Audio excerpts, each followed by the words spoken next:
Meus amigos e minhas amigas, esse vídeo de hoje vai ser um 3 em 1, porque eu vou falar de três assuntos aqui muito relevantes para o nosso futebol. Primeiro, Amazonas FC e o seu empate contra o CRB. Vou falar também sobre o Manaus FC e a queda do treinador Júlio César Nunes. E por último, vou falar do segundo empate em casa do Manauara.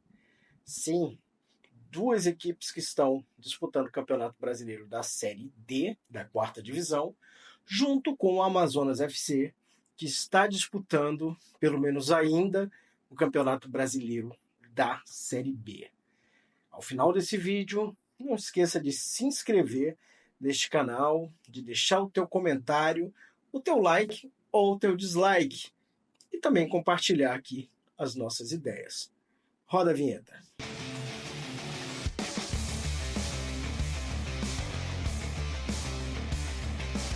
Para começar falando do Amazonas FC, a primeira palavra que me vem à cabeça depois do jogo contra o CRB, nesta segunda-feira, válido pela sétima rodada do Brasileirão, no estádio Carlos Amit, é a palavra merecimento. Primeiro, quem assistiu o jogo, viu que o Amazonas saiu na frente, viu que já sim houve uma melhora, acredito eu, considerável no sistema defensivo. Porém, é aquela história. Na comissão de frente, não adianta que a banda não toca. Porque, pessoal, 7 jogos no Campeonato Brasileiro. Você tem 3 gols, sendo que um foi contra e os outros 2 de pênalti. E aí, por mais que o elenco em seu conjunto se aplique, tente vencer, faça o melhor que pode dentro das qualidades técnicas que esse elenco tem, por mais que a defesa, sabe, segure ali, faça o possível para não tomar gols. Por exemplo, o goleiro do Amazonas fez 2 defesas que outro goleiro teria tomado gol.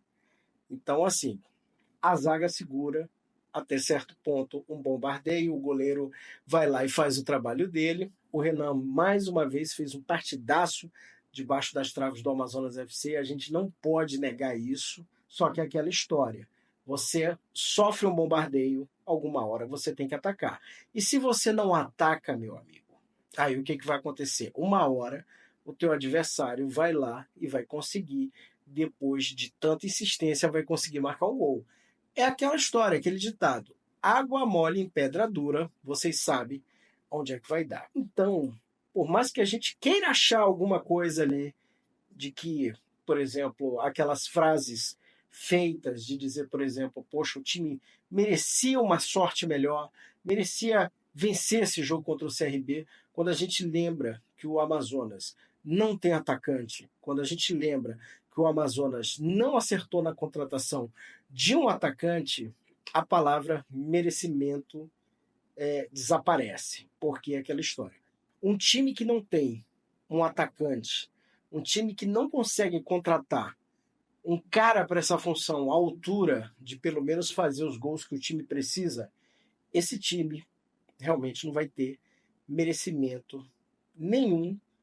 E a coisa está aí, a coisa está posta, o desastre está no ar. Eu acho que se tem uma frase que sintetiza o momento atual do Amazonas FC é o seguinte: a onça pintada está, infelizmente, mais perdida do que calcinha em lua de mel. A ver as cenas dos próximos capítulos. Agora vamos falar do Manaus FC. Manaus FC que anunciou nessa segunda-feira a demissão do treinador Júlio César Nunes. Isso depois ele perder fora de casa um jogo por 3-0 para Tunaloso, um resultado que deixou o Gavião do Norte fora da zona de classificação de seu grupo no Campeonato Brasileiro da Série D. Cara, eu sou um crítico, né? Já critiquei várias vezes. Quem assiste aqui o canal com frequência sabe que eu já fiz muitas críticas ao Manaus FC por conta da alta rotatividade de treinadores no clube. Mas aqui a gente tem que abrir um parêntese, porque dessa vez o treinador, o Júlio César Nunes, teve todo o tempo do mundo para entregar um bom trabalho no Gavião do Norte, cara. O cara chegou, foi anunciado no ano passado, teve o campeonato amazonense inteiro aí para trabalhar, né? Não conseguiu ganhar o campeonato, foi para o Campeonato Brasileiro da Série D e a campanha é essa que a gente está vendo até agora, fora da zona de classificação. E por incrível que pareça, aquela história até temerosa para a torcida, porque a torcida está vendo o seguinte: está vendo repetir-se o mesmo filme do ano passado, quando o Gavião do Norte também teve sérias dificuldades para conseguir passar de fase.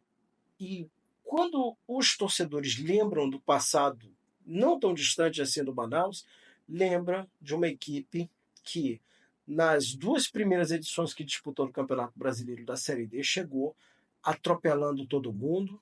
No campeonato de 2018 fez isso, no campeonato de 2019, e nas duas ocasiões ele chegou no jogo do acesso, e na segunda vez que participou do campeonato conseguiu subir de divisão. Então isso mostra um sintoma ali. Claro que eu não estou dizendo aqui que tudo está perdido, mas eu estou dizendo o seguinte: das vezes que os times amazonenses subiram de divisão, eles chegaram nessa primeira fase com o pé na porta. A única exceção foi o Manauara no ano passado, que eu vou falar daqui a pouquinho dele, mas porque o Manauara, como eu já falei aqui para vocês, teve uma falta de sorte tremenda, pegar logo o campeão brasileiro da Série D, o futuro campeão brasileiro da Série D. E segundo aqui o nosso colega do Globo Esporte, né, do GE Amazonas, o Cássio Júnior, quem deve assumir o comando do Manaus FC é o Renatinho Potiguar. Renatinho Potiguar, que foi técnico no ano passado, que ganhou o campeonato amazonense, mas que acabou sendo demitido no campeonato brasileiro da Série D. A parte boa é que pelo menos o Renatinho conhece a casa. E agora vamos falar do Manauara, do Robozão, que empatou em casa com o Águia de Marabá. Este foi o segundo empate em seus domínios, né, do Robozão nesse Campeonato Brasileiro da Série D. Será que acabou a bateria do Robozão? Porque a impressão que eu tenho é que no ano passado o time tinha muito mais carga. Cara, e falando em disposição, né, o ex-técnico da equipe e ex-dirigente também, o Marcelo Vilar, vai assumir o comando do 13. E eu me lembro que em algumas conversas que eu tive com o pessoal do Manauara, né, falavam que ele não estava bem de saúde, que ele ia até passar por um procedimento médico que não detalharam muito qual era. Mas, pelo visto, né, o tratamento que o Marcelo escolheu foi a boa e velha mudança de ares.